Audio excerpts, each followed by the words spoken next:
আসসালামু আলাইকুম এভরিওয়ান, আমি বানি আমিন। আশা করি সবাই ভালো আছেন। আলহামদুলিল্লাহ আমিও ভালো আছি। আজকে আমরা কয়েকজন বন্ধুরা মিলে বেরিয়েছি জ্যোৎস্নারা পার্ক যাব বলে। আমরা পার্কে ঘুরতে যাচ্ছি অগ্রিম কোনো প্ল্যান ছাড়াই। সবাই মিলে বসেছিলাম, ভাবলাম যে ভালো লাগছে না, কোথাও ঘুরতে যাওয়া যাক, তাই বেরিয়ে পড়লাম। জ্যোৎস্না পার্কটি চাঁপাইনবাবগঞ্জে, আর আমরা যাচ্ছি ছত্রজিতপুর থেকে। খুব একটা বেশি দূরে না, প্রায় 15 কিলো মতো হতে পারে। জ্যোৎস্নারা পার্কটি আপনারা অনেক আগে থেকে চিনতে পারেন, কারণ এটা অনেক আগেই তৈরি হয়েছে, কিন্তু আমি যাচ্ছি এই প্রথম। তবে আমি যতটুকু জানি এটা একটা শিশু পার্ক, তাই দেখতে চললাম আমরা কয়েকজন দামড়া শিশু। Okay.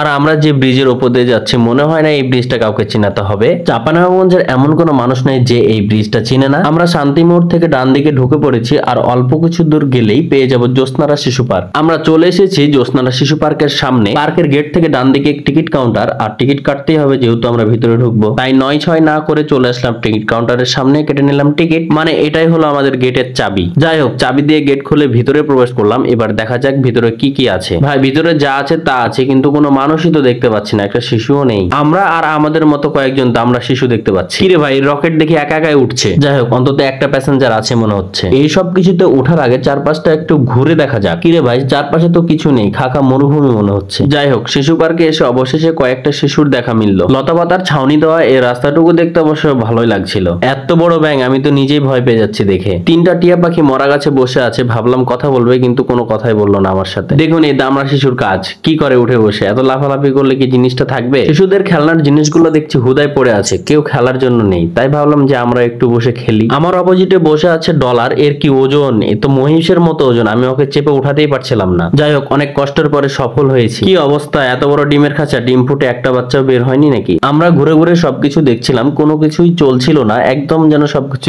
স্থির হয়ে আছে। শখ করে আসলাম জ্যোৎস্নারা পার্ক দেখতে। এসে দেখি গেট দিয়ে ঢুকতেই পেছনের বাউন্ডারি দেখতে পাওয়া যায়। এতগুলো পাখির খাঁচা, কিন্তু ভিতরে একটাও পাখি নাই। আমার মনে হয় শীতের সময় অতিথি পাখি এসে এখানে বাসা বাঁধবে, সেজন্য বানিয়ে রেখেছে। অবশেষে নাগরদোলাটি ঘুরতে দেখা গেল, কিন্তু আমি ভাবছিলাম বাতাসে মনে হয় এরকম ঘুরছে। বন্ধু আমির অবাক দৃষ্টিতে দেখছিল, আসলে কি নাগরদোলা ঘুরছে নাকি পৃথিবী ঘুরছে। যাই হোক, ভিতরে এসে যা দেখার তাই দেখলাম, কিন্তু কোনো মানুষজন দেখতে পেলাম না। হাতে গোনা 2-4 জন মাত্র শিশু দেখলাম। তবে আপনারা যারা এই পার্কটি দেখেছেন বা এর ভিতরে এসেছেন, ঘুরেছেন, তারা অবশ্যই কমেন্টে জানিয়ে দিবেন আপনাদের কাছে কেমন লেগেছে। আজকে এই পর্যন্তই। পরবর্তীতে নতুন কোনো ভিডিও নিয়ে আপনাদের সামনে চলে আসবো। সবাই ভালো থাকবেন, সুস্থ থাকবেন। আসসালামু আলাইকুম।